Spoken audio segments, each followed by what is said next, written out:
nous savons, en psychologie, il y a 5 grandes approches. Mais premièrement, je devrais parler des corps de métier.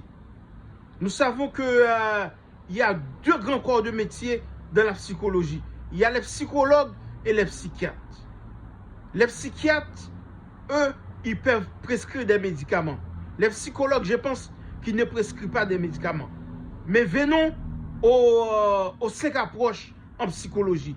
Il y a Freud, il y a les behaviorismes, il y a les cognitivistes, il y a les humanistes, il y a les neurologistes.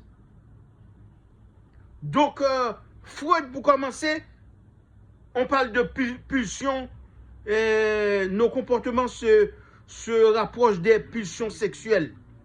Le moi et le surmoi, et ainsi que le ça. On peut parler de psychanalystes, du pensée.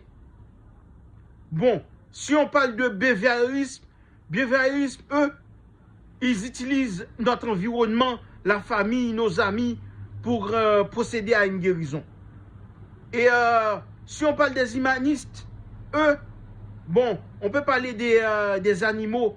Ils utilisent les animaux pour apaiser, pour canaliser le comportement. On peut parler des zoologies, en fin de compte. Et si on parle des cognitivistes, c'est plus le raisonnement.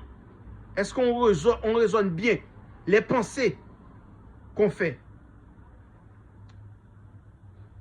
Ouais, le cognitivisme, ça regarde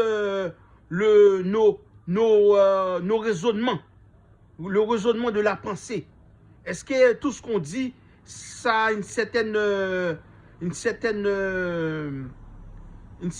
concordance, en fin de compte? Et si on parle des neurologistes, il y a des médecins, ils veulent rien savoir du pensée ou des raisonnements, ce genre de trucs. Ils préfèrent prescrire un médicament. Ils veulent quelque chose de plus tangible, qu'on pourrait dire. Donc, ils prévoient plus la prescription de médicaments pour faire la guérison. Bon, je voulais parler des 5 approches au niveau psychologique. Et je pense que j'ai déjà parlé des behaviorismes. En fin de compte, c'est des choses c'est des cours en psychologie que j'avais fait au cégep.